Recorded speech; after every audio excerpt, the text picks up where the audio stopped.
Hey co-stars, welcome to another episode of Generation Films. My name is Ben. Now if you were around in 2009, which I think you were since you're old enough to use a computer and watch this video, you will remember the epic CGI masterpiece that was Avatar. James Cameron developed a lot of new motion capture technology for the movie and also built one of the world's top 200 supercomputers to render the CGI. Cameron talked about doing sequels for many years, but for a long time, nothing materialized. But now we have confirmed not one, not two, not even three, but 4 sequels are planned, with the first one, Avatar 2, coming out in the year 2020. The 4 films have a combined budget of over $1 billion.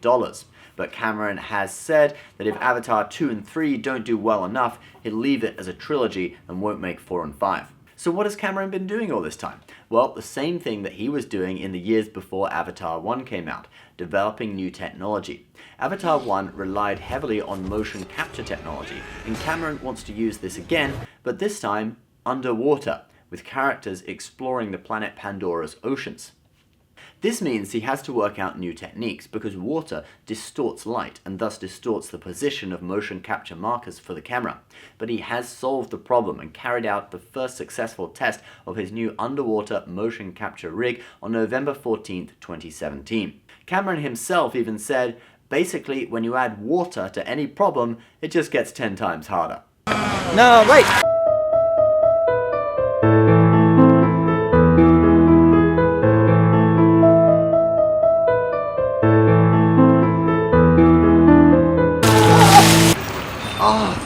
Okay. Yeah, I'd agree with that. That was me doing the ice bucket challenge back in the day. So since Cameron knows this, you'd think that he would avoid water in filming. But no, he even trained actors for 6 months to hold their breath underwater and had them act out a scene for his November test of the system. And that's not all.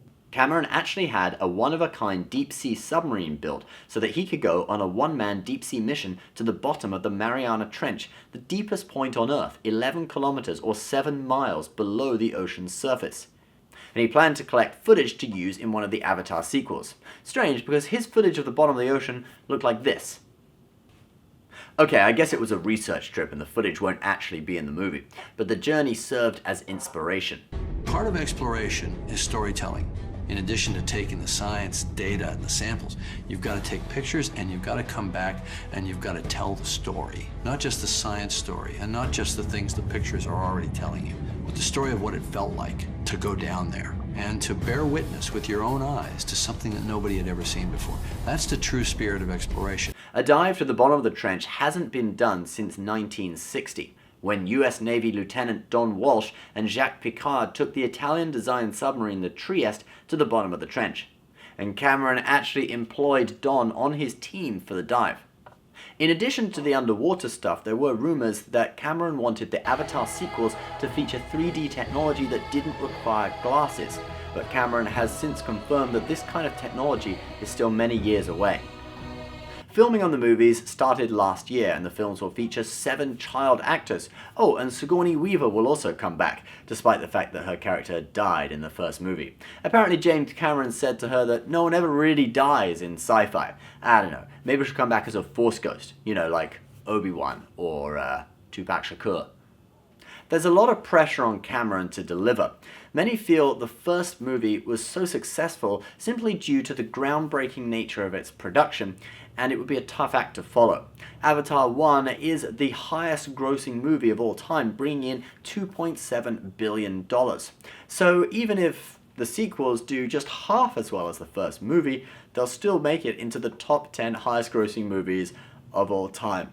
Guys, what do you think about the Avatar sequels? Do you think they'll be a success? Leave your comments below. If you're new, please subscribe, give this video a like, and we'll see you next time on Generation Films. Bye bye.